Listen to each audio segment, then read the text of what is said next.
नमस्कार, यूएनएन भारत में आपका स्वागत है। मैं आरबी उपाध्याय पुनः आपसे गुजारिश करूंगा चैनल को सब्सक्राइब करें और लाइक करें।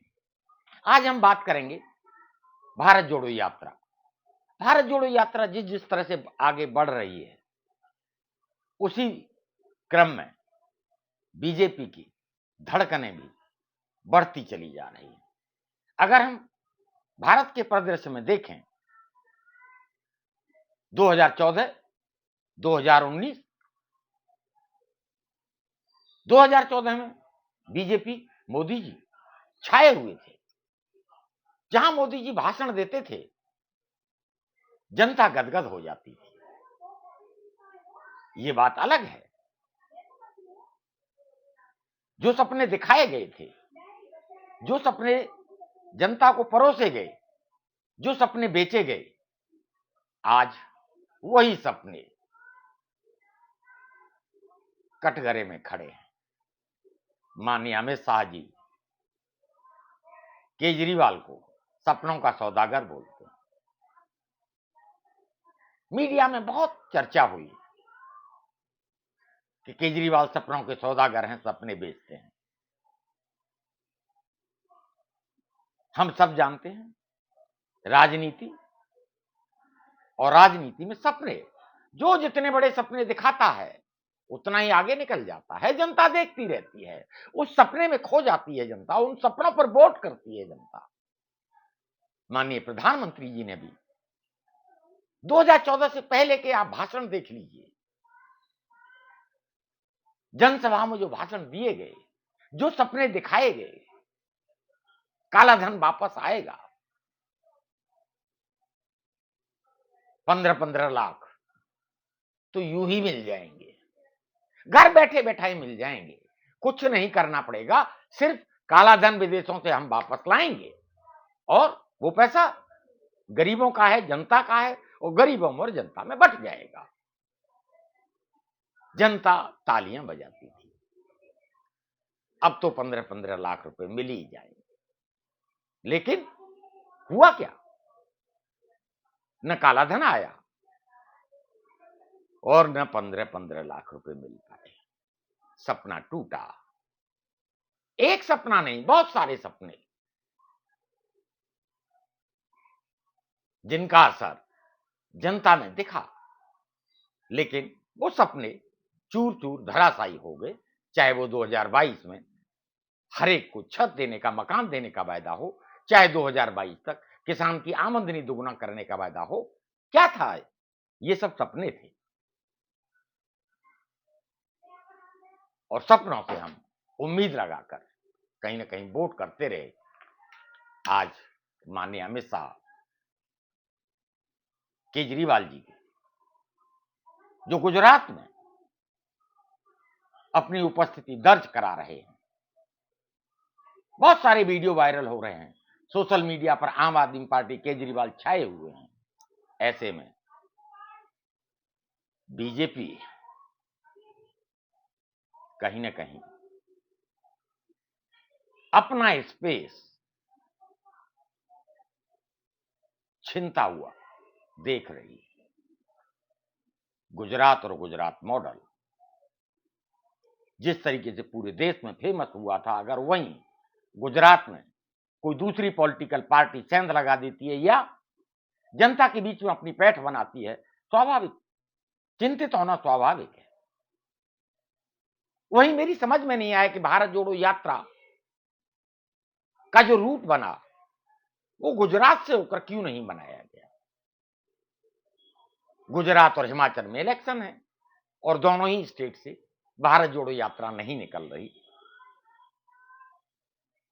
मैं समझता हूं भारत जोड़ो यात्रा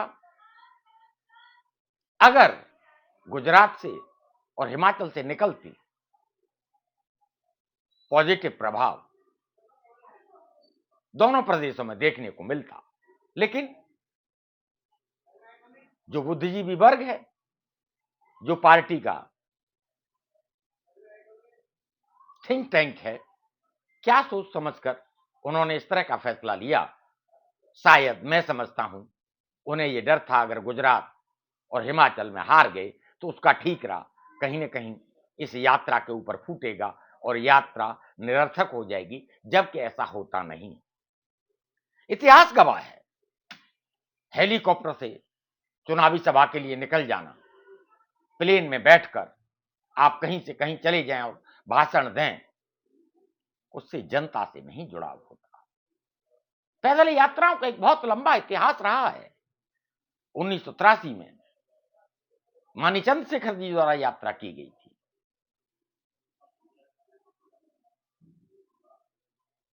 बहुत लंबी पद यात्रा थी और लगने लगा था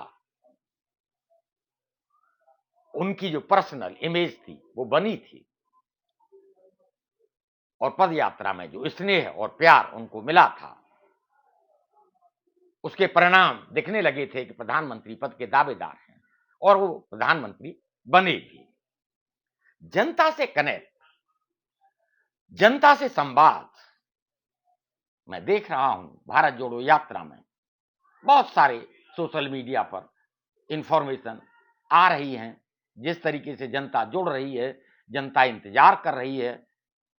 एक क्रेज राहुल गांधी का देखने को मिल रहा है। बीजेपी का चिंतित होना स्वाभाविक है। वहीं अगर चिंतित नहीं है तो स्मृति ईरानी का बयान खूब वायरल हुआ सोशल मीडिया में।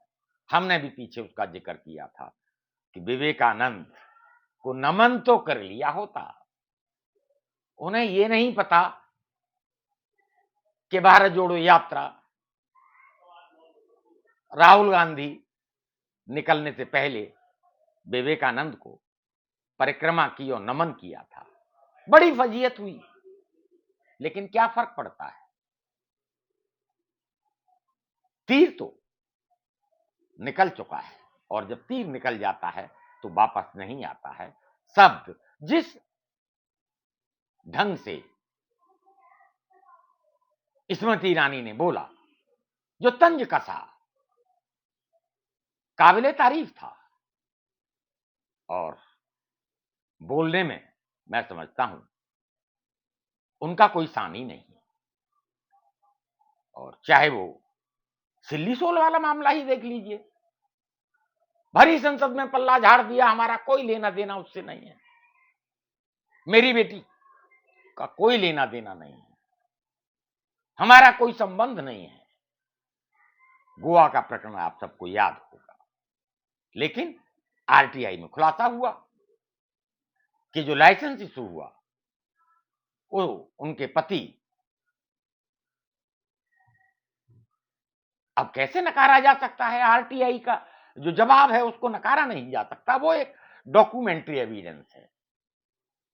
लेकिन सच्चाई सामने आ गई।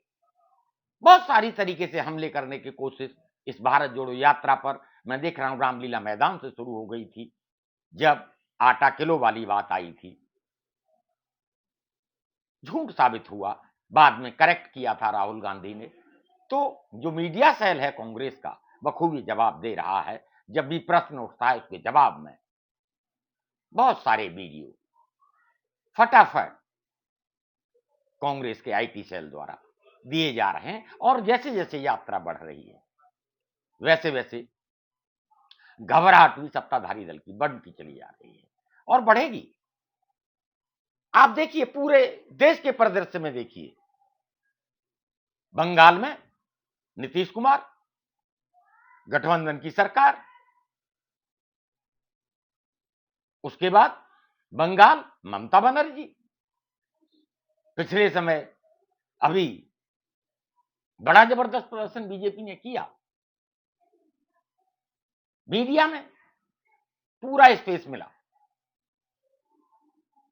परिस्थितियां विषम हैं, सपने टूट रहे हैं।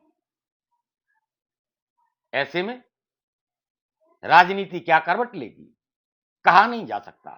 केरल से भारत जोड़ो यात्रा, राहुल गांधी की प्रेजेंस, उसके बाद तमिलनाडु, उसके बाद हम चलेंगे अलग अलग स्टेट में। मैं देख रहा हूं दिल्ली में आम आदमी पार्टी, पंजाब में आम आदमी पार्टी राजस्थान में कांग्रेस का शासन सब कुछ बिखरता नजर आ रहा है। किस तरीके से, कौन से सपने इस समय काम आएंगे। और राजनीति सपनों का खेल है। सपने दिखाए जाते हैं, सपने पहले भी दिखाए गए, आज भी दिखाए जा रहे हैं, सपने बेचे जाते हैं, जनता खुश होकर वोट करती है। भले ही वो सपने साकार नहीं होते, राजनीति में जो बोला जाता है वैसा होता नहीं, और जैसा होता है वैसा दिखाया नहीं जा सकता। मीडिया मैनेजमेंट, कांग्रेस कहीं पिछड़ती नजर आती है। आम आदमी पार्टी के पास 2 स्टेट हैं, दिल्ली और पंजाब। मीडिया पर पूरी टक्कर आम आदमी पार्टी बीजेपी को दे रही है। प्रचार पर पूरा पैसा खर्च करती है। जो टीवी चैनल नहीं दिखाता उसको पैसा नहीं मिलता। और जब से बड़े बड़े मीडिया घरानों ने या बड़े बड़े पूंजीपतियों ने मीडिया पर कब्जा किया है, पैसा सर चढ़कर बोलने लगा है। जो पार्टी पैसा देती है उसके लिए नाचते हैं, उसका मनोरंजन करते हैं, उसकी नीतियों को आगे बढ़ाते हैं। ऐसे में कांग्रेस के पास भी 2 प्रदेश हैं, राजस्थान और छत्तीसगढ़, लेकिन मीडिया में जो स्थान मिलना चाहिए, टीवी चैनल्स पर जो स्थान मिलना चाहिए, प्रिंट मीडिया में जो स्थान मिलना चाहिए, जो स्पेस मिलना चाहिए, वो स्पेस नहीं मिल रहा है। इस पर कहीं चिंतन और मंथन की जरूरत है। यात्राएं कभी निरर्थक नहीं जाती। जैसा कि मैंने बताया, चंद्रशेखर की यात्रा रही हो या अडवाणी जी की रथ यात्रा, राजनीति बदली, राजनीति का परिदृश्य बदला है। अखिलेश यादव की साइकिल यात्रा, हम सबको याद होगा, उसके बाद समाजवादी पार्टी सत्ता में आई थी। 2013 में चंद्रबाबू नायडू की यात्रा, वो मुख्यमंत्री बने। तो यात्राओं का इतिहास निरर्थक नहीं है। मैंने पहले भी कहा, हेलीकॉप्टर से चले जाना, यात्रा कर लेना, एक पैदल यात्रा करना। पैदल यात्रा जब आप करते हैं, रास्ते में जनता से, जनता की समस्याओं से आप रूबरू होते हैं और एक संवाद कायम होता है और जनता को एक जुड़ाव महसूस होता है। जनता को लगता है कि कोई बड़ा नेता हमारे बीच में हमारी बात सुन रहा है, हमारे साथ चाय पी रहा है, और यही जुड़ाव वोट में तब्दील होता है। मैं नहीं कह रहा, इतिहास गवाह है। जितनी भी यात्राएं हुई हैं, उन सब यात्राओं का परिणाम आश्चर्यजनक रहा है। ऐसे में भारत जोड़ो यात्रा, राहुल गांधी जिस तरीके से माननीय प्रधानमंत्री जनता के साथ कनेक्ट करते थे, नरेंद्र मोदी वाद्य यंत्र बजाते थे, अब तो वो भी होने लगा है। मैं देख रहा था कि महिलाएं झूम रही हैं, नाच रही हैं, गा रही हैं, वाद्य यंत्र बजा रही हैं। राहुल गांधी भी वाद्य यंत्र बजा रहे हैं। उन्होंने भी कुछ न कुछ सीखा है और जनता से कनेक्ट, सीधा संवाद, जो कहीं ना कहीं बीजेपी के लिए 2024 में बहुत बड़ा चैलेंज पैदा करेगा। जैसा कि मैंने कहा, सपने बिके हैं, सपने टूटे हैं। चाहे वो महंगाई हो, चाहे बेरोजगारी हो, चाहे किसान हो, चाहे घर की बात हो, चाहे काले धन की बात हो। और मैं समझता हूं राहुल गांधी उनकी भारत जोड़ो यात्रा में ये प्रश्न बखूबी उठाए जा रहे हैं। 2019 तक जो विपक्ष बिखरा हुआ नजर आता था, शांत नजर आता था, हम सब प्रश्न उठाते थे। मैं खुद टीवी चैनल पर डिबेट में बोलता था, एसी रूम में बैठकर राजनीति नहीं होती, सड़क पर उतरना होगा। और आज मुझे देखकर बड़ी खुशी होती है, चाहे वो केजरीवाल हो, चाहे वो नीतीश कुमार हो, चाहे ममता बनर्जी हो, और चाहे कांग्रेस हो, राहुल गांधी हो, प्रियंका गांधी हो, सभी सड़क पर हैं। तो 2019 में जहां कोई सड़क पर नहीं था, कोई चुनौती नहीं थी, वहीं आज बहुत सारी चुनौतियां विपक्ष खड़ा कर रहा है। सब सड़क पर हैं, प्रश्न पूछ रहे हैं, प्रश्नों के जवाब नहीं है। कल भी एक चैनल की डिबेट में मैं था,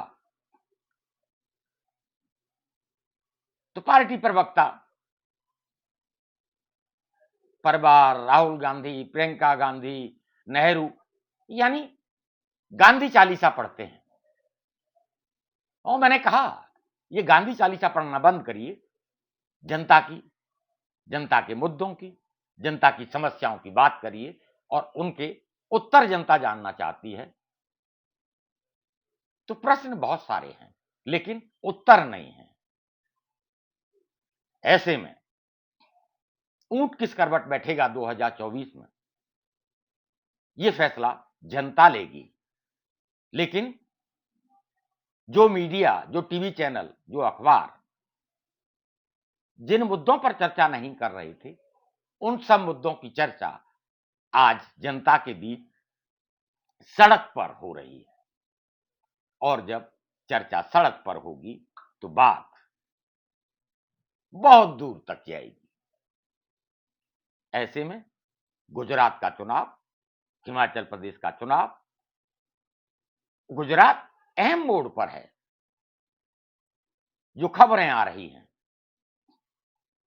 पिछली बार के इलेक्शन में गुजरात में गांव में कांग्रेस मजबूत थी। आखिरी समय पर कुछ ऐसे बयान आ गए कि तस्वीर बदल गई।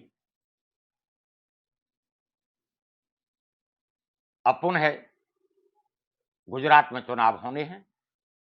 गुजरात मॉडल, जिसके ऊपर पूरे देश में इलेक्शन लड़ा गया, कहीं चर्चा में नहीं है। आम आदमी पार्टी स्कूलों के दौरे कर रही है। बच्चे प्रश्न पूछ रहे हैं कि दिल्ली की तरह स्कूल कब बनेंगे। वहीं कांग्रेस प्रश्न उठा रही है।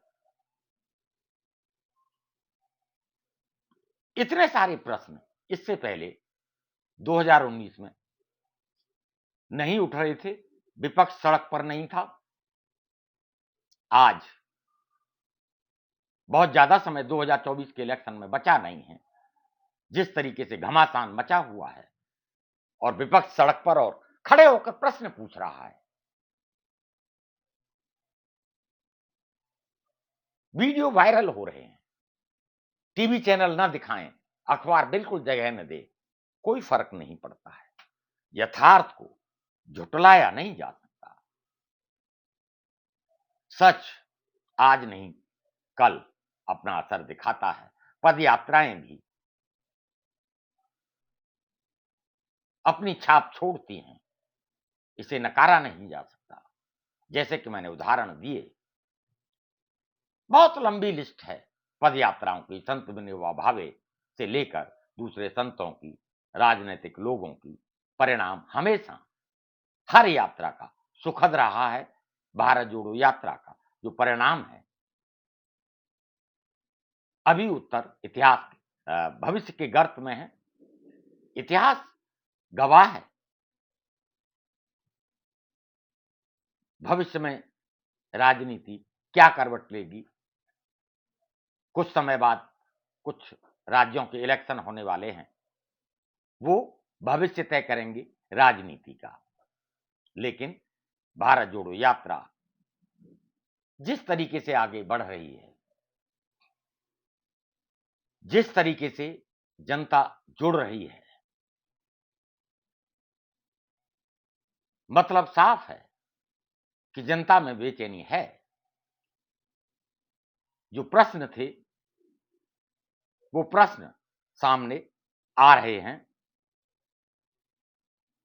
आप अपनी राय से हमें अवगत जरूर कराएं कि आप क्या राय रखते हैं। हमारे कमेंट्स बॉक्स में कमेंट्स दें। आपके कमेंट्स हमारा मार्गदर्शन करते हैं। और प्रियंका गांधी जब इस यात्रा के साथ जुड़ेंगी तो मैं समझता हूं कि महिलाओं का जुड़ाव और होगा, लेकिन सत्ता पक्ष भी शांत नहीं बैठेगा, उसकी भी अपनी प्लानिंग होगी। क्या प्लान है अभी हम नहीं कह सकते।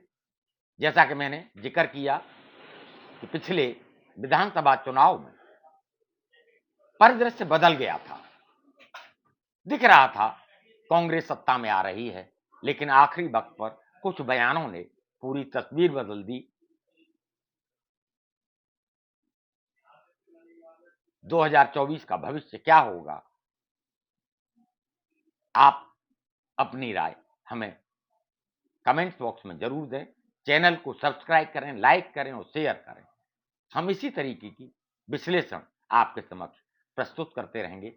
नमस्कार, धन्यवाद।